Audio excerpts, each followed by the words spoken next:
기도하겠습니다. 하나님 감사합니다.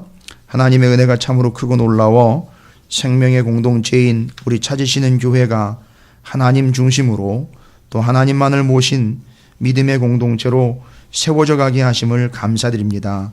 아직도 가야 할 여정이 길고 멀지만 그러나 어디로 가야 하며 어떻게 가야 하며 왜 가야 하는지를 정확하게 알고 함께 가게 하심을 감사드립니다. 혹시라도 우리 가운데 어디로 가야 할지를 모르거나 왜 가야 하는지를 여전히 알지 못한다면 주님 긍휼히 여겨주셔서 오늘 이 예배의 자리를 통하여 함께 움직이는 이 공동체가 누굴 중심으로 어디로 가고 있는지 깨닫는 자리가 되게 하여 주시옵시고, 하나님 앞에 나온 우리가 다 살아있는 생명의 공동체 안에 살아있는 자들로서 존재하는 데 부족함이 없도록 하나님의 말씀으로 또한 덧입혀 주시옵시고 깨달아 알게 하여 주시옵시고 우리가 주님 앞에 살아 숨쉬는 자들로 서게 하여 주시옵소서. 우리 가운데 한 영혼도 이 울타리 진영 밖으로 쫓겨나는 영혼이 없도록 주님께서 도와주시옵시며 알게 하시고 깨닫게 하시고 성결한 심령들로 삼아 주시옵소서. 이제 이 울타리를 넘어가는 일이 없게 하여 주시옵시고 이 밖을 나아가 세상에 나갔을 때에 저들에게 하나님의 생명이 무엇인지를 정확하게 전하고 나눌 수 있는 우리 찾으시는 교회와 오늘 예배에 참여한 모든 심령들이 되게 하여 주시옵소서.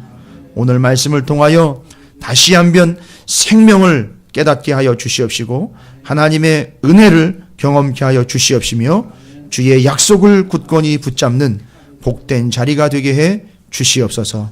아울러 이 말씀을 나눌 수 있는 데까지 이르게 하여 주셔서 전하여 살아내라고 살아나라고 죽는 자리에서 피하라고 외칠 수 있는 우리의 삶의 자리가 되게 해 주시고 구별된 자리가 되게 해 주시옵소서. 주의 은혜를 기대합니다. 전하는 이와 받는 이가 하나가 되어 하나님만을 바라보는 복된 자리가 되게 하여 주시옵소서. 감사드리며 우리 구주 예수 그리스도 이름으로 간절히 기도 올리옵나이다. 아멘. 할렐루야. 예, 우리 옆에 있는 분들 축복하도록 하겠습니다.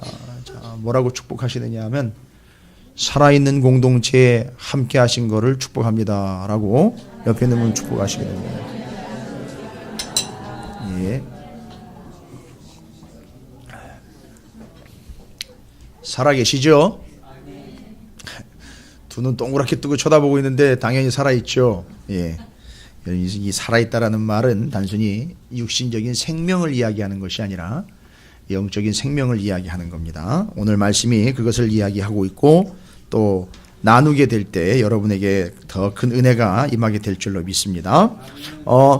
지금 이스라엘 공동체의 특성을 지금 계속 우리가 살펴가고 있어요. 이스라엘 공동체예요. 근데 이게 이스라엘 공동체의 역사적인 이스라엘의 이야기가 아니라 오늘날 우리의 이야기라는 것을 오늘 말씀을 통해서 여러분이 정확하게 좀 깨달으셔야 돼요. 좀 죄송한 얘기지만 오늘은 조금 여러분이 받아들이기에 힘들 수도 있는 내용들이 있어요. 왜냐하면 하나님은 정확하게 경계를 걷어요. 뭐 우리끼리 뭐 경계 금은 안 된다, 뭐 서로 사랑해야 된다, 뭐 나눠줘야 된다, 뭐 베풀어줘야 된다, 뭐 이런 얘기들 많이 하시는데 죄송합니다만 오늘 성경에서는 선을 완전히 그어버렸어요. 아닌 건 아닌 거고 긴 건 긴 거예요. 근데 이게 완전히 테두리가 정해져 버렸어요. 무슨 얘기냐 하면 진영 바깥이라는 말이 등장을 해요. 진영 바깥이요. 근데 착각하는데 대부분의 교회를 다니는 사람들이 자신은 진영 안에 있다라고 생각을 하는데 죄송합니다만 바깥에서 안을 들여다보면서 자기는 안에 있는 것처럼 착각하는 이들이 있어요. 이거는 엄청난 오산입니다. 자, 오늘 말씀을 보면 이스라엘 공동체가 어떤 공동체인지 지금까지 쭉 우리가 그림까지 그려가면서 살펴봤어요. 그렇죠? 그 맨 가운데 기억나시죠? 맨 가운데에 성막이 있죠. 성막의 핵심이 뭐죠? 성막의 핵심이? 그렇죠. 언약궤예요. 그 언약궤에는 하나님이 임재를 하십니다. 그러니까 이 성막의 특징은 뭐냐 하면 구조물이 아니에요. 하나님의 임재예요. 그 성막을 중심으로 기억나시죠? 제일 가까운 데는 누가 두르고 있죠? 레위인들이 두르고 있습니다. 그리고 12개의 지파가 각각 동서남북으로 진영을 포진을 하고 있습니다. 그래서 어떻게 해서 그 진영 바깥과 그 안이 구분이 되는지는 저는 모르겠는데 오늘 민수기에 보면 정확하게 구분이 됐어요. 그래가지고 오늘 1절부터 4절까지 내용에 보면 더럽고 부정한 것을 어떻게 하라 그러죠? 진영 밖으로 버리라 그래요. 그럼 분명히 선이 있다는 거예요. 그러니까 지금 양다리는 아닌 거예요. 바깥하고 안에를 양쪽으로 거칠 수 있다는 게 아니에요. 정확하게 선이 거져 있어요.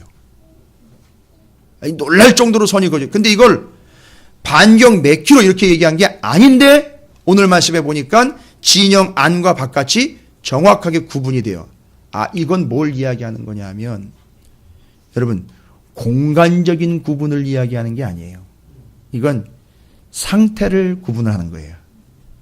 안에 있는 상태, 바깥에 있는 상태를 이야기하는 거예요. 자, 그러면 이 공동체가 쭉 그림도 그리면서 기억하시고 계시는 그 모양을 다시 한번 떠올리면 여러분 이 공동체가 지금 관심 가져야 되는 게 뭡니까? 핵심이 뭐죠? 이 공동체의 핵심이 뭐죠? 핵심. 변하지 않는 것, 변동되지 않는 것. 핵심과 진리는 변하지 않는 거래야 돼요. 이 공동체의 진영, 그 그림을 생각하시면요. 하나님이죠. 하나님. 그러니까 이 공동체의 핵심은요. 하나님이에요. 그리고 그 하나님은 어떻게 하신다 그랬죠? 당신이 직접 얘기하셨죠? 하나님은 그 공동체에 함께 하신다 그랬어요. 그래서 임재한다 그랬어요. 그러면 이제 이 공동체는 앞으로 무엇을 중심으로 움직여야 된다는 얘기가 나오는 거죠? 맞아요. 어떤 사람은 맞는 얘기인 것 같은데 제가 깨끗해지는 쪽으로 움직여야 돼. 아니요. 절대 아니에요. 그건 그 다음 얘기예요. 왜 깨끗해야 되는지가 나오잖아요. 왜 깨끗해야 되는 겁니까? 누구 때문에요? 맞아요. 하나님 때문에요. 그러니까 중심이 뭡니까? 하나님이 가운데 성막이 센터가 중심인 거예요. 이게 중심으로 돌아가는 겁니다. 이게 중심으로 움직이는 거예요. 그러니까 지금 이 공동체가 관심 가져야 되는 거는 내 개인적인 심사나 내 개인적인 처지가 아니라 가장 핵심적이고 관심사는 하나님이라는 거예요. 그 하나님에게 관심을 갖다 보니까 뭐가 보이죠? 하나님을 중심 두다 보니까 하나님께 관심 갖다 보니까 내가 어떤 존재인지가 보이는 거예요. 그러니까 나를 먼저 보고 하나님을 보는 게 아니라 하나님을 먼저 봐야 내가 보이는 거예요. 비추어 보니 보이는 거예요. 그래서 지금 이 공동체의 핵심은 하나님입니다. 여러분 이거 잊으시면 안 돼요. 오늘 민수기 5장이 하나님 중심이라는 걸 전제로 해요. 그래서 하나님 중심이기 때문에 이 공동체는 어떤 공동체가 되어야 한다라는 게 오늘 말씀이에요. 우리가 어떠할 테니까 하나님 따라오세요가 아니라 하나님이 어떤 분이로 우리의 중심에 계시기 때문에 우리가 어떤 존재가 되어야 한다라는 걸 이야기하고 있어요. 그러니까 지금 여기 우리가 관심 가져야 되는 거는 우리의 처지가 아니에요. 오로지 하나님이에요. 하나님에게 관심 두다 보니까 우리의 처지가 얼마나 엇나갔고 얼마나 어그러졌고 얼마나 엉망인지가 보이는 거예요.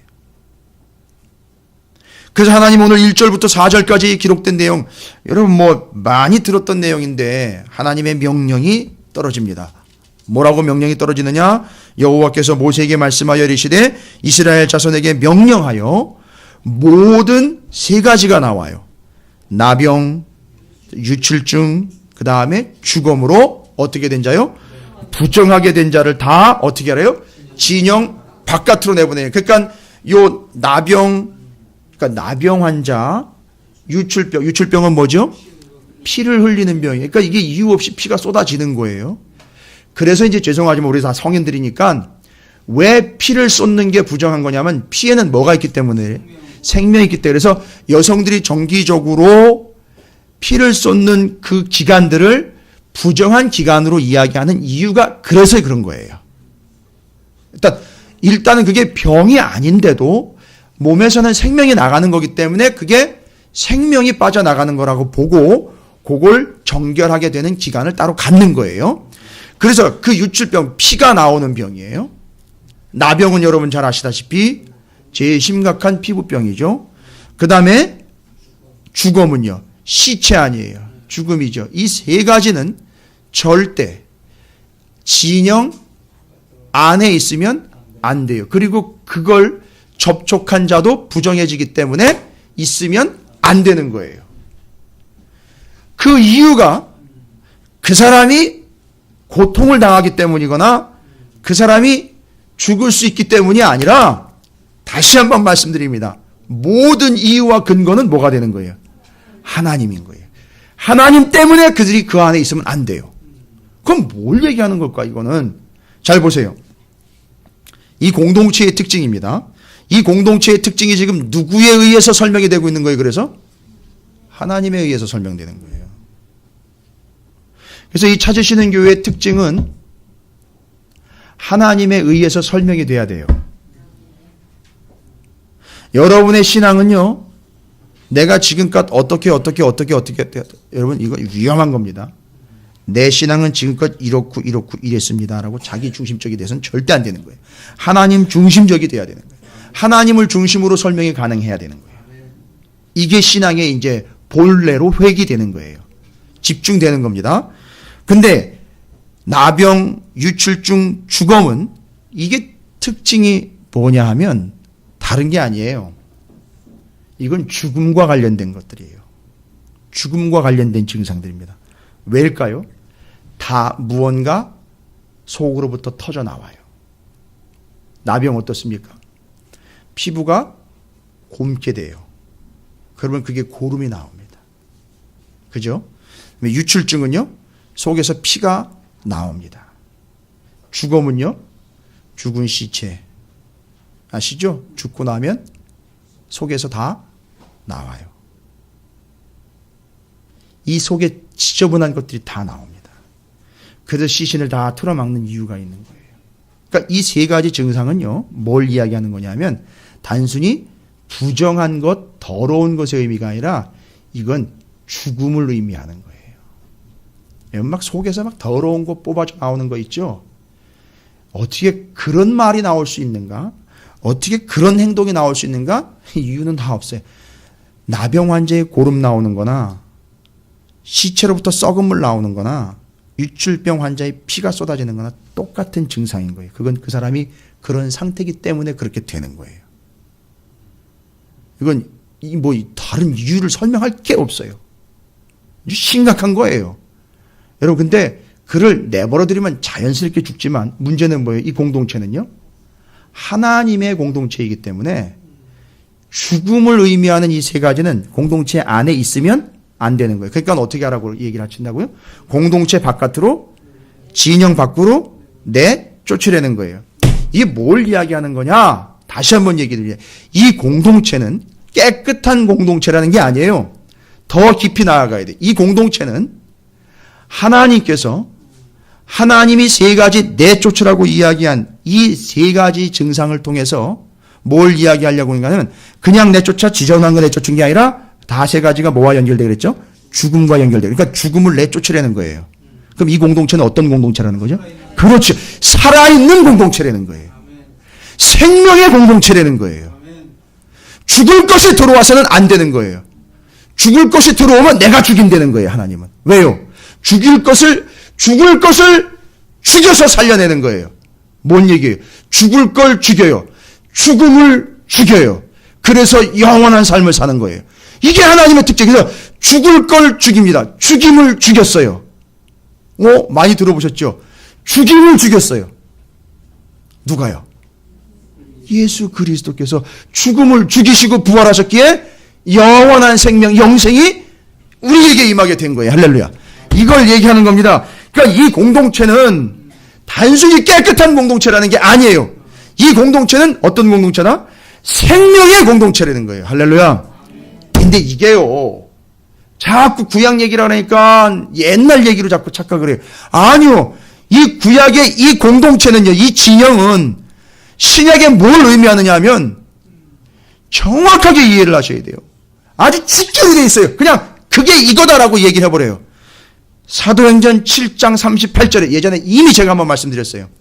이 공동체 이스라엘의 이 진영, 신의 산에서 말하던 그 천사와 우리 조상들과 함께 광야 교회에 있었고 또 살아있는 말씀을 받아 우리에게 주던 자가 이 사람이라. 그러니까 지금 이 광야에 있었던 이 공동체는 이름을 명명을 했는데 무슨 교회래요? 광야 교회래요. 우리 찾으시는 교회가 이름이 찾으시는 이라는 이름을 가지고 있는 것처럼 이 광야의 민수기에 등장하고 있는 하나님 중심인 지파가 12지파가 각각 동서남북으로 포진되어 있는 이 덩어리, 이 공동체는 뭐라는 거예요? 교회라는 거예요. 근데 이름이 무슨 이름이에요? 광야라는 이름을 가지고 있는 광야 교회예요. 그러니까 잘 보십시오. 이 광야 교회의 이스라엘의 이 진영 안에는 절대 무엇이 있으면 안 된다는 거죠? 죽음이 있으면 안 된다는 거예요. 그러니까 생명만 있는 거예요. 그래서 살아있는 공동체예요. 생명의 공동체인 거예요. 할렐루야. 그래서 오늘날 교회는 어떤 공동체냐? 생명의 공동체예요. 여러분이 앉아있는 존재가 살아있는 존재라는 거예요. 여러분이 살기 위해 온 것이 아니라 정확하게 정리하세요. 여러분이 살기 위해 온 게 아니에요. 이미 광야 애굽으로부터 어떻게 된 거예요? 구원을 받은 사람들이 살아있는 공동체가 그 진영이에요. 여러분이 이런 확신과 사실을 확인하시기 바랍니다. 매일처럼 버벅대면서 내가 살아있는 건지 죽은 건지 내가 구원을 받은 건지 아닌 건지 여러분 그거 가지고 확인하는 게 아니에요. 여러분 이미 예수 그리스도에 대하여 구원을 받았다면 살아있는 공동체예요. 그리고 우리 교회는 살아있는 생명의 공동체가 돼야 된다는 거예요. 이게 교회의 의미입니다. 그러니까 여러분은 지금 현재 죄송합니다. 썩은 송장이 아닌 거예요. 살아있는 존재인 거예요. 그리고 우리 교회는 살아있는 공동체인 거예요. 생명의 공동체인 거예요. 옆에 있는 분 축복합니다. 축하드립니다. 살아계심을.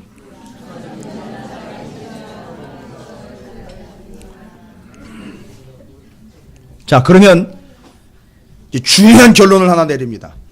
지금껏 우리가 정결해야 된다, 성결해야 된다, 깨끗해야 된다라는 이야기를 계속 드렸는데 이건 단순히 지저분하게 뭐가 묻는 개념이 아니라 그 지저분해진 것 보세요. 나병, 그 다음에 유출병, 그 다음에 시체. 지저분해지는 걸로 끝나는 게 아니라 이게 결국 어디까지 간다는 거예요? 이게 죽음에 이른다는 거예요. 그러니까 여러분이 성결한 삶을 산다라는 거는 그냥 깨끗한 상태를 유지하는 게 아니라 그게 뭐와 직결되어 있는 거죠? 생명과 직결되어 있다는 거예요. 이제 정리 잘 하십시오. 여러분이 성결함을 유지해야 하는 이유는요, 여러분이 살기 위함이라는 거예요. 알고 봤더니 그렇게 부정한 걸 통하여 결국 부정한 것이 어디에까지 이르게 된다는 거죠? 죽음에까지 이른다는 거예요. 그러니까 여러분이 살기 위하여 어떻게 해야 된다는 거죠? 그 삶의 상태를 유지하려면 계속 깨끗한 상태로 가셔야 되는 거예요. 그게 우리가 사는 방법이에요. 여러분, 단순히 모양새를 폼을 좋게 하려고 만드는 개념이 아니에요. 생사가 관림길이 되어 있는 중요한 문제예요.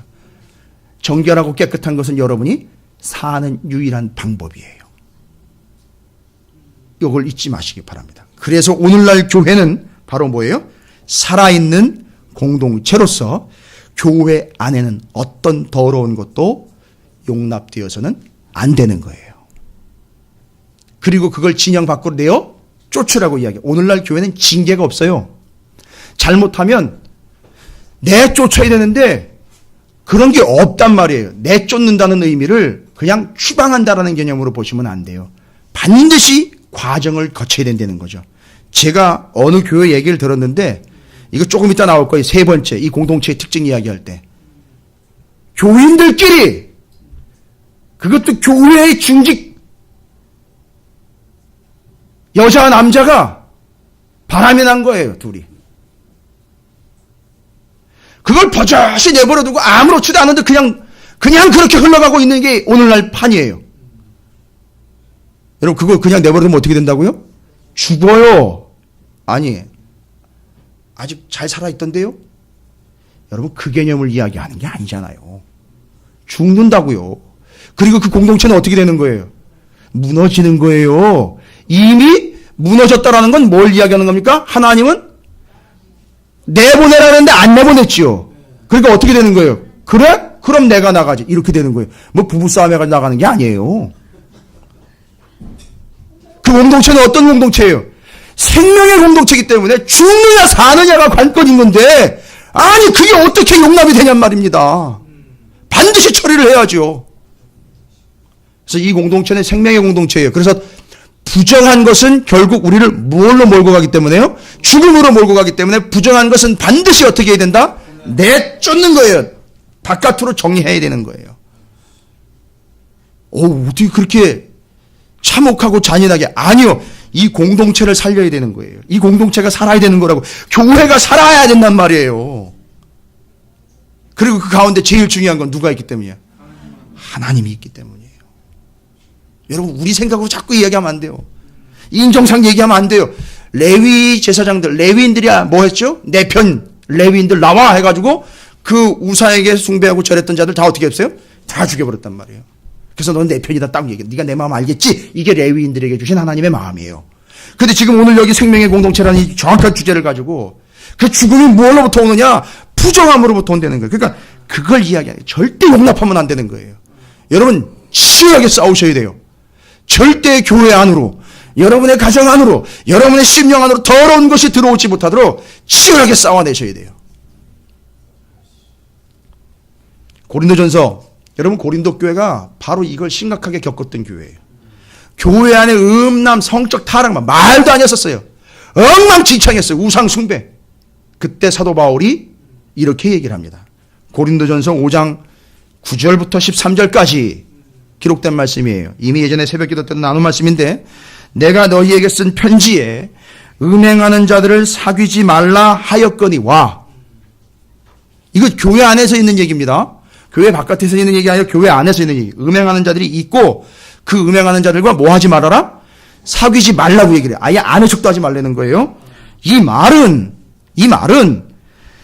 이 세상에 음행하는 자들이나 탐하는 자들이나 속여 빼앗는 자들이나 우상 숭배하는 자들을 도무지 사귀지 말라 하는 것이 아니니까 뭔 얘기냐면 교회 바깥에 있는 저 세상에 있는 사람들하고 이게 사귀지 말라는 얘기가 아니라 그러니까 이건 어디에 국한되는 얘기라는 거예요. 교회 안에 있는 얘기를 이야기하는 거예요. 근데 교회 안에도 이런 일이 있다는 거예요. 이건 말도 안 되는 일이. 만일 그리하려면 너희가 세상 밖으로 나가야 할 것이라. 그러니까 그 사람들과 사귀지 않으려면 나가서 거기서 사귀지 않는 걸로 그렇게 되는 건데 지금 그 얘기를 하는 게 아니라는 거예요.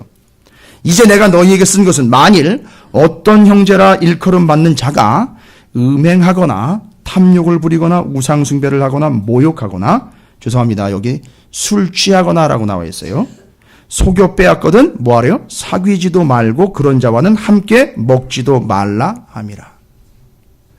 이어집니다. 밖에 있는 사람, 교회 바깥에 심지어 교회 안에도 있는 것도 마찬가지겠지만 영적으로 교회 바깥에 있는 거나 마찬가지로 안에서 신앙생활하는 이런 개념들까지 다 포함을 해서 밖에 있는 사람을 판단하는 것이야 내게 무슨 상관이 있으리오마는. 바울은 지금 바깥에 있는 사람들 얘기하는 게 아니라는 거죠. 교회 안에 있는 사람들 얘기하는 거예요.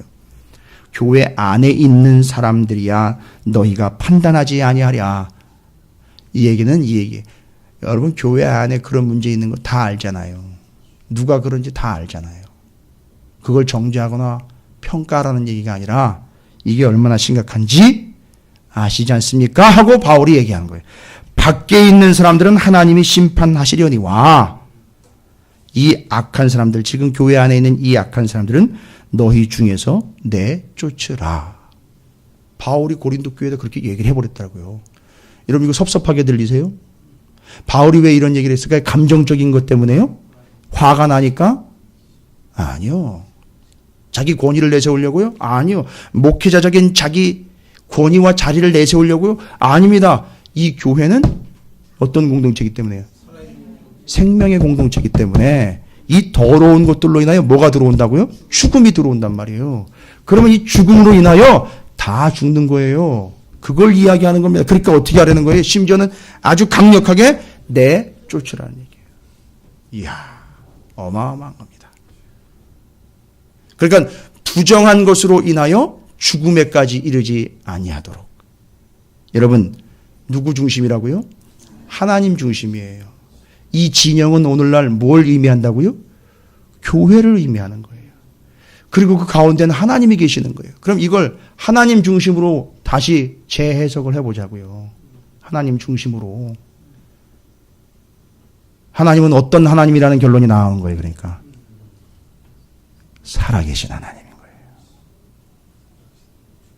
그리고 또한 무엇로 인하여 죽을 수밖에 없게 되는 거죠. 우리는 죄로 인하여, 더러움으로 인하여 죽을 수밖에 없으니까 하나님은, 여러분 특징을 하나님 중심으로 설명을 할게요. 하나님 중심인 된 공동체니까 절대 하나님은 더럽힘을 당하지 않는다는 거예요.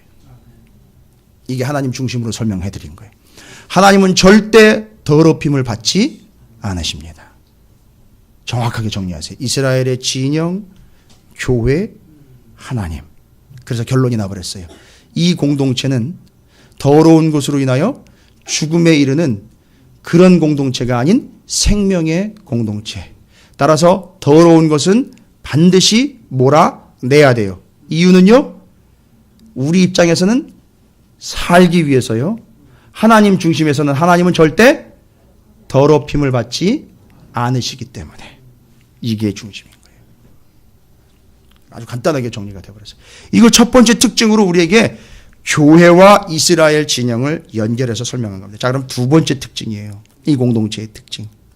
첫 번째 특징은 여러분 이해가 되시죠? 이제 이 교회는요, 생명의 공동체인 거예요. 하나님은 절대 더럽힘을 받지 않으십니다. 가만두지 않으세요. 하나님을 더럽힐 수가 없어요. 그런데 공동체 안에 그것이 있으면 더럽히려고 하는 거나 마찬가지인 거니까 하나님은 아예 내쫓으라고 이야기를 했고요. 그것이 너희들의 죽음과 직결된다라고 얘기했습니다. 여러분 안에서 그 더러운 것들 다 쫓아내세요. 그게 명령이에요. 그래야지 여러분이 사는 겁니다. 그래야 하나님이 여러분에게 임재하셔 그냥 그대로 가시는 거예요. 정리 다 됐습니다.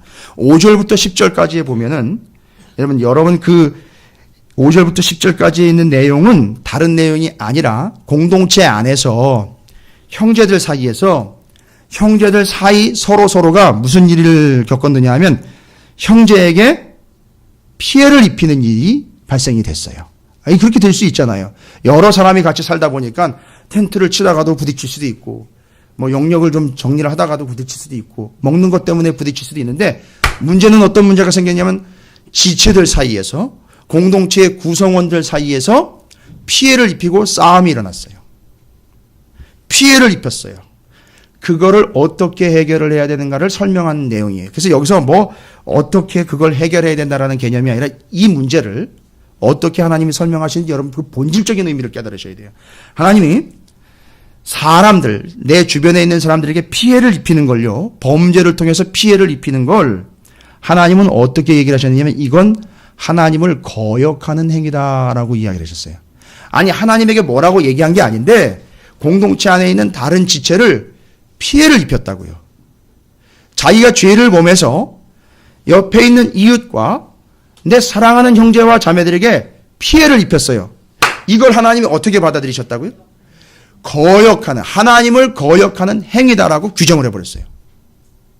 사람에게 피해를 입혔는데 하나님은 나를 거역한 걸로 받아들이셨어요. 이게 조금 이제 이해가 안 되실 수도 있는데 바로 히브리어로 마알이라는 걸 그걸 거역했다, 반역했다. 이걸로 뭘 이야기하느냐? 형제에게 네가 피해 입힌 거, 죄를 범하여 형제를 아프게 한 것. 그건 내게 반역한 것. 이렇게 정리를 해버렸어요. 그래서 여러분, 이제 여기서 중요한 계명이 여러분 이해가 되실 거예요. 하나님을 사랑하며 내 이웃을 사랑하라는 게 각각 다른 계명이 아니라 두 개가 한 세트라는 거예요. 그래서 이웃을 사랑하면 누굴 사랑하는 거나 마찬가지라는 거죠? 그렇죠. 하나님을 사랑하는 거예요.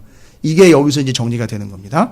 그 다음에 신약으로 넘어가면 이걸 형제와 이웃에 대한 바른 자세로 뭐라고 설명했느냐 하면 마태복음 5장 21절부터 26절에 여러분 잘 아시는 말씀이에요. 옛사람에게 말한 바 살인하지 말라 누구든지 살인하면 심판을 받게 되리라 하였다는 것을 너희가 들었으나 나는 너희에게 이르노니 형제에게 노하는 자마다 심판을 받게 되고 형제를 대하여 라가라 하는 자 공회에 잡혀가게 되고 미련한 놈이라 하는 자는 지옥불에 들어가게 되리라. 그러므로 예물을 제단에 드리려다가 거기서 내 형제에게 원망 들을 만한 일이 있는 것이 생각나거든 예물을 제단 앞에 두고 먼저 가서 형제와 화목하고 그 후에 와서 예물을 드리라. 너를 고발하는 자와 함께 길에 있을 때에 급히 사과하라.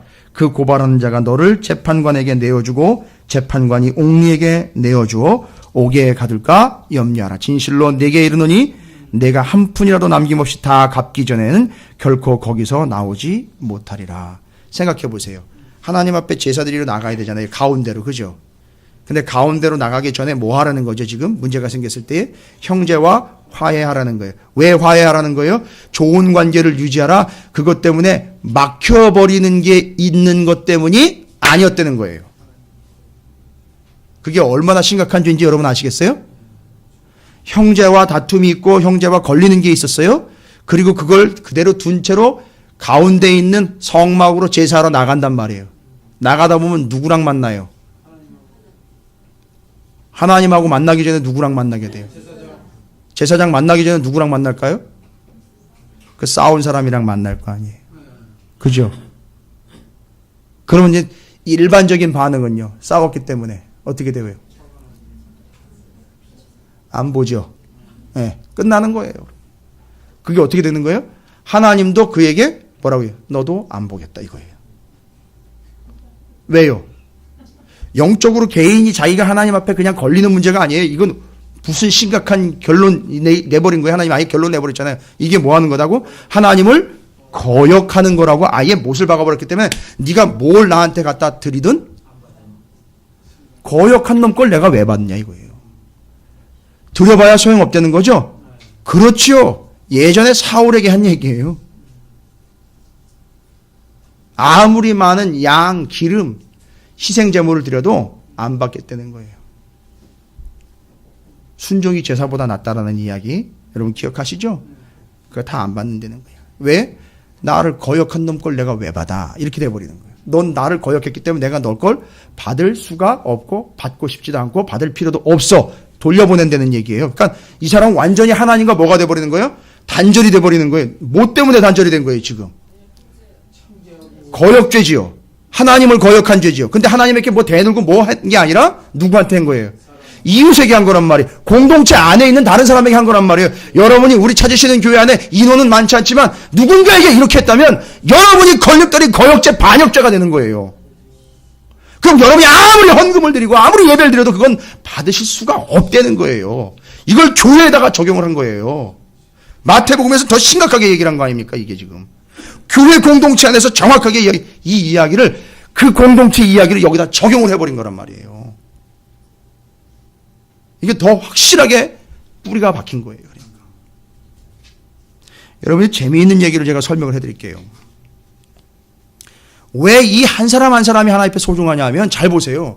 공동체의 중심이 누구예요?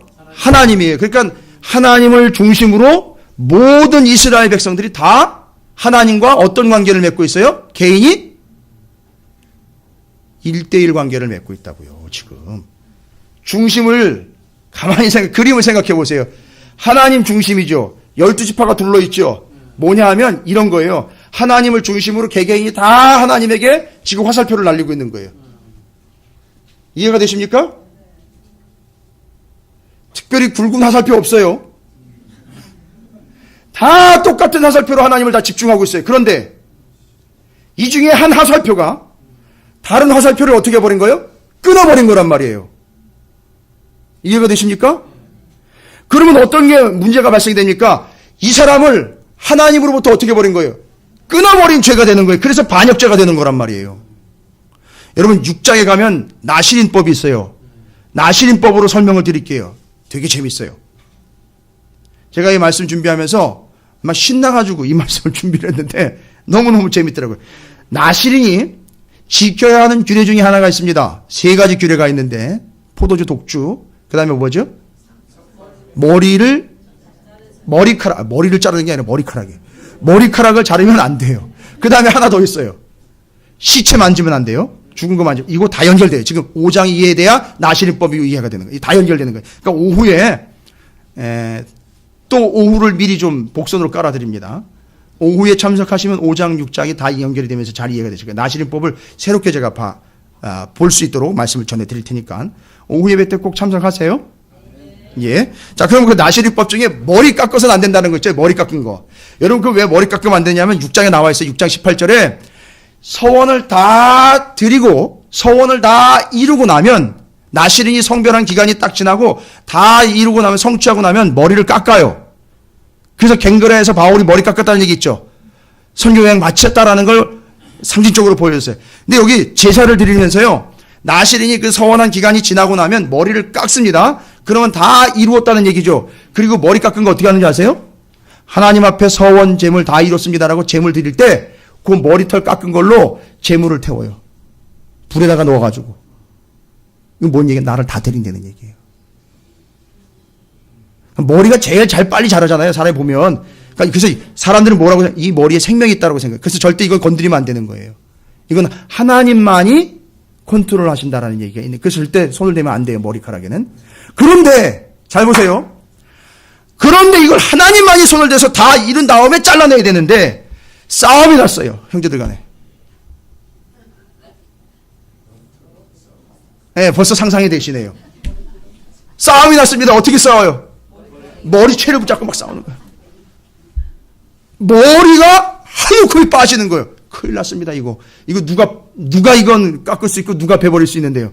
하나님 베버릴 수 있는데 지가 뭐라고? 자기가 형제의 머리채를 붙잡고 막 흔든 거예요. 자, 이건 뭘 이야기하는 거냐면요.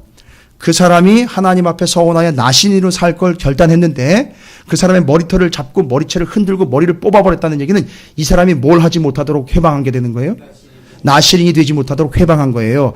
나시린의 서원을 감당하지 못하도록 중간에 회방을 놔버린 거예요. 자기가 하나님 사이에서 이 사람과 하나님 사이에서 커트를 해버린 거란 말이에요. 그러니까 그거는 그 사람의 머리를 깎는 행위나 마찬가지인 거예요. 그래서 형제를 피해를 입히고 자기의 범죄, 자기의 이익을 위해 상대를 밟아 누르고 상대방을 폄하하면서 상대방을 피해를 주고 상대방을 자신의 범죄의 대상으로 삼는 것은 그 사람의 머리채를 깎아버려서 나시린 되지 못하도록 만든 아주 흉악한 범죄인 거예요. 그래서 하나님 이걸 철저하게 징계하시는 거고 이거 아니다라고 이야기를 해버려요. 절대 그거는 아니다. 그 본질적으로 그거는 내게 반역하는 행위다라고 이야기를 해버려요. 여러분 절대 하나님에게 반역하지 마시기를 주님의 이름으로 축원을 드립니다. 이게 이제 이 공동체 안에서 상호 공동체 구성원들끼리의 죄로 인하여 상대방에게 피해가 입혀질 경우 그걸 하나님에게 반역했다라고 이야기. 이거는 마태복음을 넘어가면서 뭐라 그랬죠? 아까 교회 공동체에는 철저하게 더 정확하게 적용이 된다는 거예요. 한테 형제들에게 뭐하면 이라고 얘기했겠죠? 마태복음에서. 심지어는 라가, 바보, 멍청이 이런 얘기까지 하더라도 어떻게 된다는 거예요? 끝난다는 거예요. 그게. 여러분 옆에 있는 분 정말 사랑 어린 눈길로 정말 사랑과 애정 담긴 눈길로 정말 사랑합니다 라고 좀 축복해 주세요. 여러분 오해하지 않도록.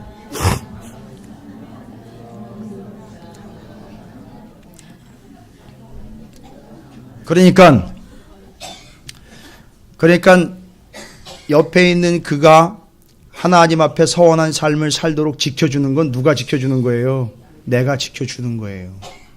그래서 그 사람이 무너지면 내가 무너지는 거예요. 그래서 소중한 존재인 거예요. 지금 옆에 계신 분들이요. 절대 여러분은 그걸 통하여 하나님 앞에 반역하는 존재가 되지 마시기를 주님의 이름으로 축원을 드립니다. 이제 드디어 하이라이트에 임했어요. 예. 자, 이 공동체는요. 이 이스라엘 진영 공동체는 첫 번째 무슨 공동체다? 생명의 공동체 되는 거예요. 그죠?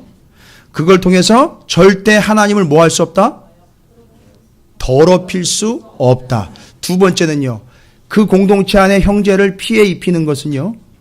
하나님을 거역하는. 그러니까 하나님 중심으로 또 보면은요. 절대 하나님은 두 번째로 보면은요. 뭐 할 수 없다?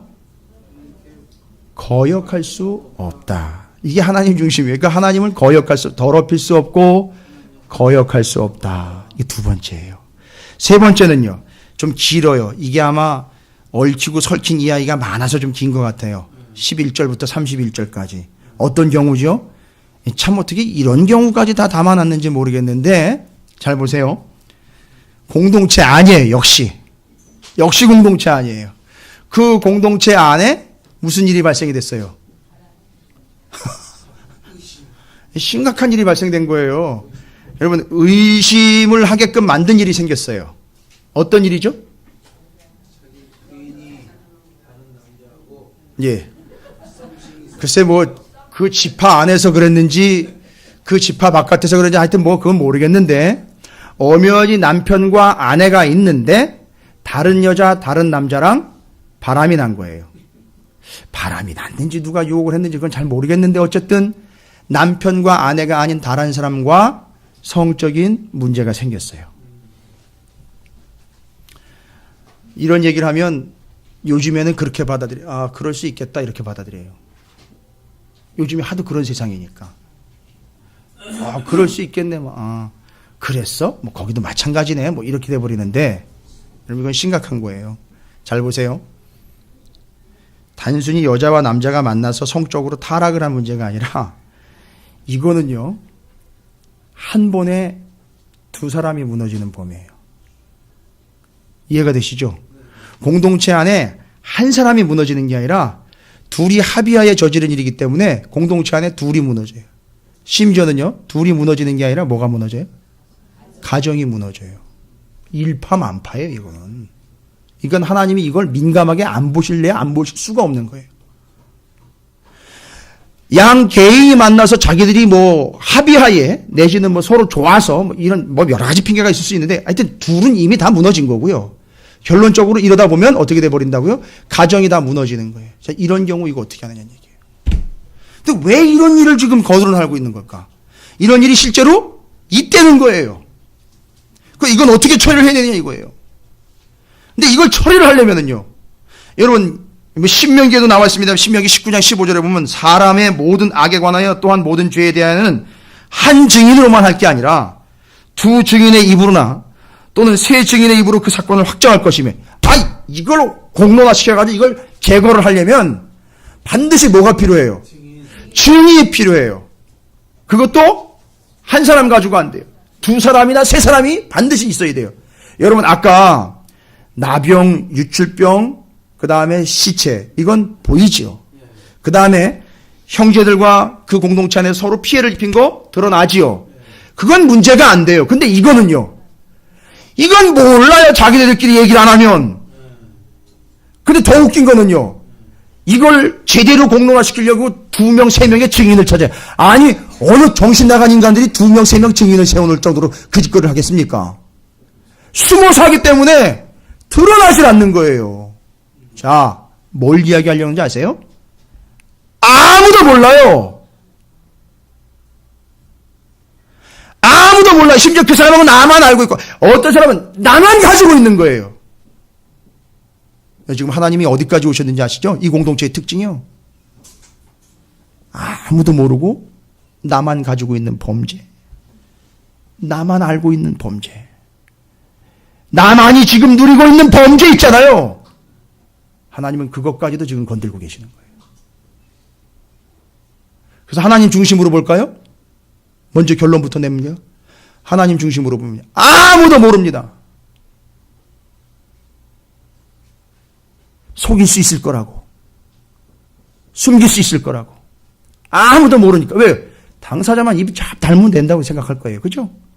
둘만, 그 여자, 그 남자만 둘이 잘만 입만 맞추면 될 거라고 생각을 할 거예요. 잘 감추면, 잘 숨기면 끝까지 갈 거라고 생각. 그러나, 여기서 이야기하려는 건 뭐예요? 하나님 중심으로 보자고요. 아까 하나님은 절대, 첫 번째, 더럽힘을 당하지 않는다. 두 번째, 하나님은 절대 거역할 수 없다. 세 번째, 여러분이 정답을 내보세요.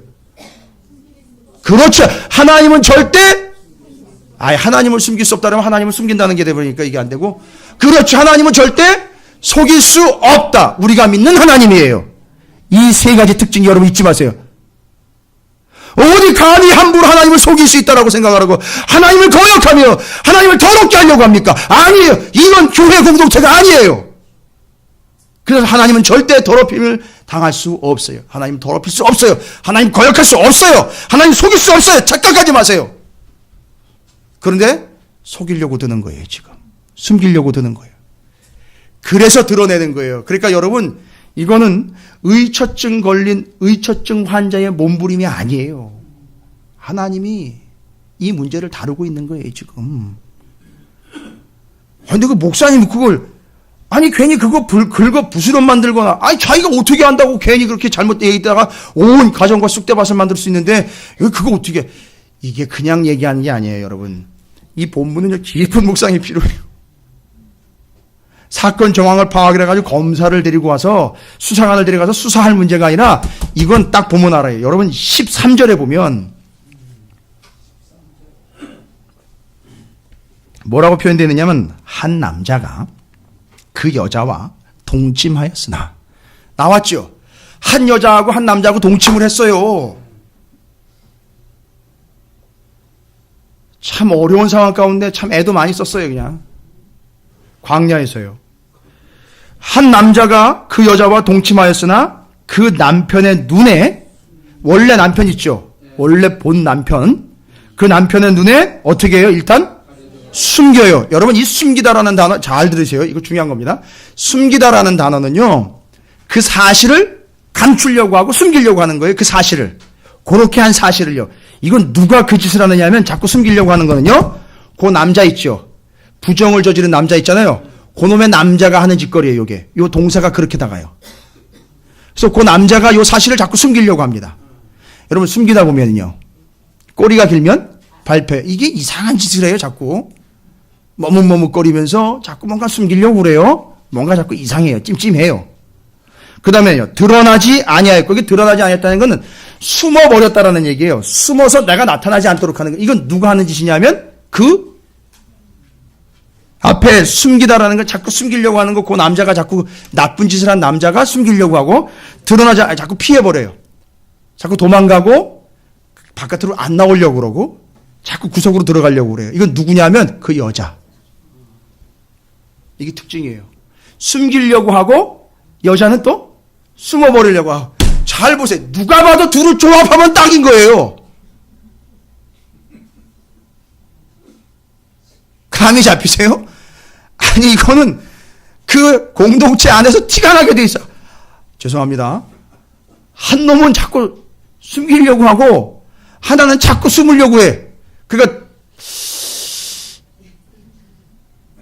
그래서 자꾸 이제 의심하다 보면 오히려 의심하는 게 자기가 더 죄가 되고 더 어려우니까 이 의심을 밝히는 소재, 이 절차를 하나님이 허락을 하신 거예요.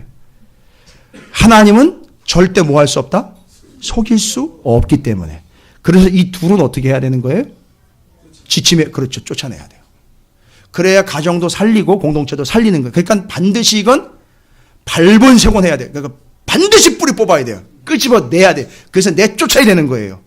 그래서 여기 하나님이 제사장에게 준 중요한 판별법이 있어요. 쓴 물을 준비해서, 심지어는 어떻게 알아요? 그 물에다가 제사장이 저주의 말을 쓴 두루마리를 그 물에다가 어떻게 알아요? 빠르래요. 그러니까 대접을 준비해가지고 그 쓴 물에다가 저주의 말을 적은 두루마리를 빠르래요. 여러분 저주의 말이 뭐예요? 저주의 말만 골라서 써놓은 거예요? 아니에요. 죄 지은 자에겐 저주가 되는 거. 뭐예요 그게? 믿는 자에게는 생명이 되는 거. 죄 지은 자에겐 저주가 되는 거. 뭐예요? 복음 아니에요. 말씀 아닙니까? 말씀 그 자체인 거예요. 그걸 빨았어요. 그러니까 거기 뭐가 녹아 들어가 있는 거예요? 말씀이 녹아 들어가 있는 거예요. 자, 이제 이거를 마시는 순간 말씀대로 되면 사는 거고요. 말씀대로 어긋났으면 어떻게 된 거예요? 죽는 거예요. 그러니까 뭐예요? 다른 게 없어요. 이 쓴 물이라는 말은요, 입에 쓴 물이 아니라 하나님의 심판이 쓰기 때문에 쓴 물인 거예요. 이 사람이 죄 때문에 죽게 되면 그 쓴 결과를 맛보는 거란 말이에요. 그래서 재미있는 표현을 해요. 재미있는 표현을. 이게 쓴 물이라는 게 그냥 여러분 이해하시기 쉬우라고 좀 재미있게 이 장면으로 이해하시라고. 두루마리의 말씀을 빤다라는 거에서 빨아놓은 물이 쓴 물이 맛이 쓰게 됐다라는 게 아니라 두루마리의 말씀이 거기 쓰여진 물, 심판의 말씀이 쓰여진 물, 그러니까 쓴 물이 입에 쓴 물이 아니라 글씨로 쓴 물 아니냐, 이렇게까지 표현을 해버려요. 이해하시기 쉽게. 그래서 그걸 마시면 어떻게 되는 거예요? 그게 들어가 이게 배가 아픈 거예요. 고통이 오는 거예요. 이게 심판의 물이 되는 거예요. 죄 때문에 그 말씀이 써버려요. 여러분, 죄인들의 특징이 있어요. 말씀이 써요. 입에서 달고 들어가서 써야 되는데 처음부터 써요. 힘들어요. 아주 받아들이기 힘들어요. 아주 곤욕이에요. 받기 싫은 거예요.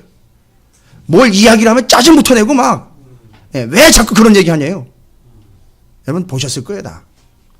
왜 자꾸 죄 얘기를 하고, 왜 자꾸 뭐 하나님은 어떤 분이고 어떤 분이 얘기를 하고, 자꾸 내 실체가 드러나고 폭로되게 하느냐고 자꾸 이렇게 얘기를 해요. 자꾸 쓴 거예요, 그러니까. 이게 선지자들이 자기 입에 달고 배에 들어갔을 때 썼다라는 이야기는 다른 거예요. 말씀대로 하려 보니까 너무 힘든 게 그게 쓰다라고 이야기한 거죠. 이 이야기하고는 다른 거예요. 근데 이 사람은요, 자기의 죄 때문에 고통스러운 거예요. 여기서 막 뒤집히는 거예요. 이게 들어가면. 말씀이 들어가니까 막 뒤집히는 거예요. 그리고 우리가 할 말은 딱 해봤어요. 여자가 뭐만 대답한다 그랬어요? 아멘, 아멘만 하고 다 결과는 말씀에 의해서 나타나게 돼 있다고 얘기를 했어요. 그래서 지금 그 결과로 인하여 여기 드러날 때에 아니면은 임신을 하는 거고요. 만약에 죄를 졌으면 어떻게 되는 거죠? 뭐 난리가 나는 거예요. 배가 붓고 뭐 넓적다리 바짝바짝 말라 들어가고 하면서 그 말씀을 빨아놓은 쓴 물이 들어가서 죄와 반응을 해서 이 사람은 어떻게 되는 거죠? 죄의 값을 받는 거예요. 그러면 치우는 거예요. 그래서 여러분, 여성분들 너무 오해하지 마세요. 만만한 게 여자라고 말해. 여자만 가지고선 그러냐고. 남자는 안 그러냐고. 다 그런 거예요. 그런데 지금 여기서는 그걸 숨길 수 없다라는 걸 드러내는. 그럼 여자가 드러나면요, 누가 드러나요? 나중에. 남자도 드러나는 거예요. 그러니까 자꾸 숨기려고 했던 자와 숨으려고 한 자가 드러나게 되는 거예요. 할렐루야. 하나님 앞에서는 숨길 수도 없고 숨을 수도 없는 거예요. 그래서 드러나게 돼서 그들은 처리를 받게 돼 있는 거예요. 이게 죄예요, 여러분. 이게 공동체의 특징입니다. 여러분, 이게 바로 오늘날 교회를 이야기하는 거예요. 첫 번째 공동체, 생명의 공동체라는 거예요. 두 번째는요, 형제와 이웃들이 하나가 돼요. 서로를 세워가는 공동체죠. 세 번째는요, 우리의 죄악을 숨기거나 숨는 공동체가 아닌 거예요. 그래서 하나님 중심으로 설명을 제가 드렸죠. 하나님은 첫째, 더럽힘을 당하지 않는다.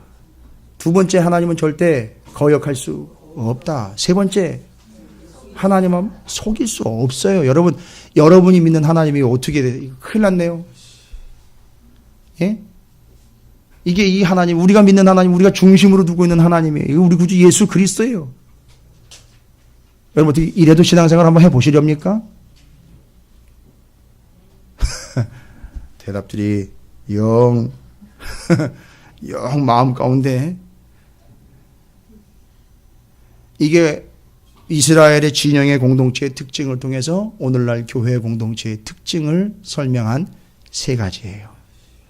이거 단순한 게 아니에요. 지금 가장 중요한 거 세 가지를 이미 하나님 얘기하셨고, 그것이 신약의 교회와 연결됐고, 오늘날 찾으시는 교회가 바로 이런 공동체가 되어야 한다는 걸 오늘 말씀을 통해서 정확하게, 여러분의 삶이 그런 삶이 되어야 된다는 거예요. 여러분, 절대 하나님을 더럽힐 생각하지 마세요. 하나님, 내가 언제 하나님을 더럽히네? 나만 더러워지고 말았는데, 그게 하나님 더럽히려고 하는 거나 마찬가지라는 거예요. 그건 죽음이에요. 두 번째는요, 하나님 거역하지 마세요. 내가 뭐 하나님한테 대든 적도 없는데, 형제한테 대들었잖아요. 그거 거역하는 거예요. 형제가 나신으로 살아가는 걸 방해하지 마시란 말이에요. 머리채 잡고 싸우지 말란 말이에요. 세 번째는요, 누가 안 봤어도 하나님은 아셔요. 하나님은 아신다고요. 숨길 수 없어요. 다 드러나게 돼 있단 말이에요.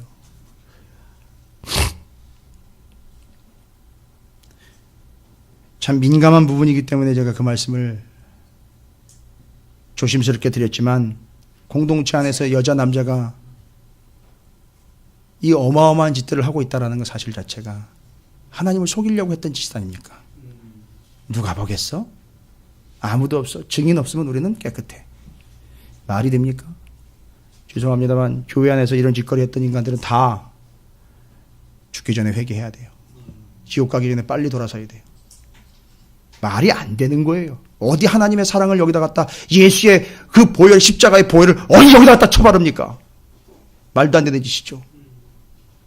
그 짓거리를 해놓고 어떻게 용서받기를 구합니까? 그러나 정말 은혜스럽고 다행인 것은 예수를 그것 때문에 십자가에 달려 돌아가시게 했다라는 사실이 그에게 믿어지게 되면, 그가 쓴 물을 마셨을 때 예수의 보혈로 구원을 얻게 된다는 것까지도 약속을 해주셨다는 게 참 어떨 때는 못마땅할 수도 있지만 은혜인 거예요.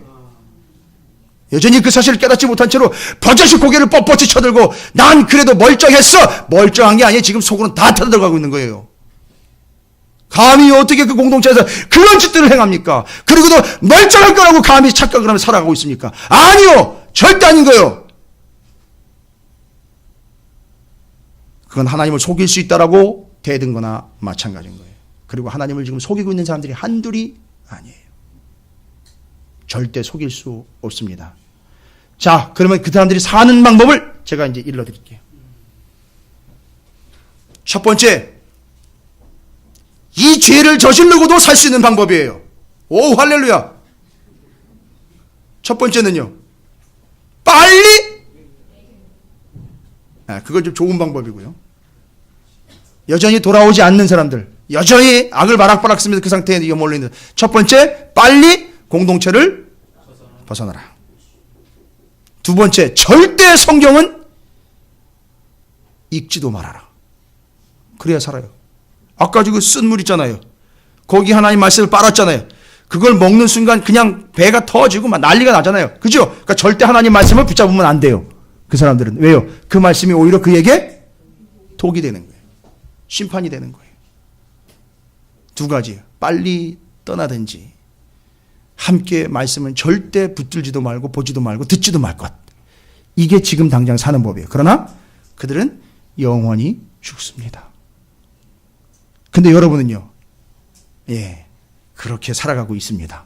하나님의 말씀을 붙잡고 하나님의 교회의 공동체, 생명의 공동체를 절대 떠나지 아니하고 하나님을 위한 하나님의 사랑으로, 형제를 사랑하는 그 사랑으로 하나가 된 이 공동체.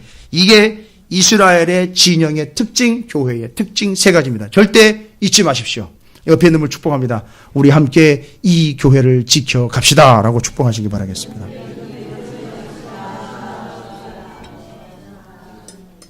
하나님은 어떤 하나님이라고요?